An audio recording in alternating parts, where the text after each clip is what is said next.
जवाब ये stock market expert life and business coach आपके साथ एक नई वीडियो में। सर मैं लोगों की बातें सुनता हूँ मीडिया पे और सुन के मैं थक जाता हूँ कि जी हमारी मार्केट बहुत ज्यादा ऊपर नीचे होती है और बैरून मुल्क की मार्केट्स नहीं होती। तो ये वीडियो मैंने स्पेसिफिकली आपको अखबार के हवाले से, पहले भी मैं इस पर एक वीडियो आपके साथ शेयर कर चुका हूँ जिसके अंदर ये क्लियरली आपको मैंने बताया कि 9 ट्रिलियन 9,000 अरब अमेरिकी डॉलर 2022 में स्टॉक मार्केट अमेरिका की गिरी है। सो मार्केट्स गिरती हैं, पूरी दुनिया में गिरती हैं और हमारे मुल्क में कंपैरेटिवली मार्केट्स में इसलिए नुकसान नहीं होता कि बहुत ही हाई डिविडेंड पेइंग जो स्टॉक्स हैं वो आपको रॉक बॉटम प्राइस के ऊपर मिल जाते हैं कि 2-3 साल डिविडेंड से ही आपके शेयर की कीमत पूरी हो जाती है।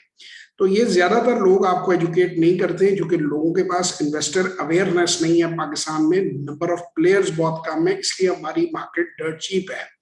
तो जो लोग अपनी सेविंग्स को बढ़ाना चाहते हैं वो हमारी वर्कशॉप में आकर learn to invest in Pakistan stock exchange की फ्रीक्वेंटली वर्कशॉप होती है 0309466240 और 0336424246 पे व्हाट्सएप वॉइस और टेक्स्ट मैसेज करें और हमारी वर्कशॉप अटेंड करें और स्टॉक मार्केट में सरमायाकारी करनी सीखें।